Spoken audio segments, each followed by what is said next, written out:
শুরু হতে চলেছে একটি জনপ্রিয় ধারাবাহিক শুভ বিবাহ। এতদিন আমরা জি বাংলা নিয়ে অনেক কাজ করেছি, এইবার করব স্টার জলসা নিয়ে। তাই তোমাদের জন্য নিয়ে চলে এলাম নতুন একটি সিরিয়াল এবং খুব জনপ্রিয় সিরিয়াল শুভ বিবাহ। অল্প দিন শুরু হলেও দর্শক মণ্ডলের হৃদয়ে এবং নেট দুনিয়ায় সাড়া ফেলে দিয়েছে সিরিয়ালটি। খুবই জনপ্রিয়তার শিখরে উঠতে চলেছে এই সিরিয়ালটি। টিআরপি ধীরে ধীরে বাড়তে থেকে বাড়তেই যাচ্ছে। তাই এই অবস্থায় এই সিরিয়ালটাকেই বেস্ট বলে মনে হলো। যদিও আরও অনেক সিরিয়াল আছে, তোমরা দেখতে চাও তাহলে আমাকে জানাবে। আমরা দেখতে পাবো দুটি ভিন্ন মানুষের এক সুতোই বাঁধা একটা জীবন। একজন খুব বড়লোক বাড়ির ছেলে এবং একজন একটি গরিব বাড়ির মেয়ে। মোটামুটি গরিব, আবার তার সাথে মেয়েটি ডিভোর্সি। এইরকম একটি ডিভোর্সি মেয়ে কী করে সমাজে প্রাধান্য পায়, এইটি নিয়েই সিরিয়াল।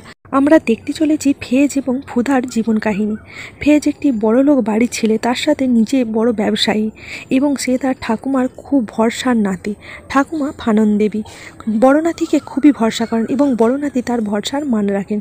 সমস্যা হচ্ছে বড় নাতির পাত্রী নির্বাচন। কোনো পাত্রীকে ঠিকঠাকভাবে পছন্দ হয় না ফানন দেবীর, কারণ যোগ্য নাতির জন্য যোগ্য বউ আনা দরকার এবং তার সাথে মানতে হবে বাড়ির সব রিচুয়াল। ফানন দেবীর বাড়িতে খুব দাপট, কেউ তার উপর কথা বলে না। বৌমা, ছেলেরা এবং একমাত্র একটি নাতনি আছে। সেই নাতনি যদিও বিবাহিত, কিন্তু সে একটু ঠাম্মার সবসময় ওকালতি করে এবং ঠাম্মার হয়ে সবসময় কথা বলে। ধান্দায় থাকে যে কিছু একটা যদি দাদার কাছ থেকে হাতানো যায় সেই হিসাবে। এইদিকে ফুদার একটি বিয়ে হয় আলাদা একটি বাড়িতে। 2 বছর সেখান থেকে ডিভোর্স হয়ে চলে আসে। 3 মাস সংসার করার পর বুঝতে পারে স্বামীটি খুবই অত্যাচারী এবং প্রচুর অত্যাচার করার পরে যে কোনোভাবে পালিয়ে আসে সে সেখান থেকে। কিন্তু বাপের বাড়িতে সবাই ভালোবাসলেও সমাজ বলে একটা ব্যাপার আছে। মা তাকে সাপোর্ট করে, ঠাম্মিও তাকে সাপোর্ট করে, জেঠিমাও তাকে ভালোবাসে, জেঠুও ভালোবাসে। কিন্তু বাড়িতে যে ফিরে আসাটা ফুদার মা এবং ঠাম্মি মেনে নিতে পারলেও তার জেঠিমা মানতে পারেনি। ফুদা বাবা মরা মেয়ে, তাই মায়ের উপর এই সমস্ত দায়িত্ব। জয়েন্ট ফ্যামিলি, জেঠু সবাইকে খুব ভালোবাসে, দেখে রাখে, কিন্তু জেঠিমা সবসময় চিন্তায় থাকে একটি ডিভোর্সি মেয়ের জন্য বাড়িতে যদি আর বাকি মেয়েগুলির বিয়ে না হয় সমাজ তখন কি বলবে, সে তখন কি করবে। সেই জন্যই ফুদাকে একটু চাপে রাখে।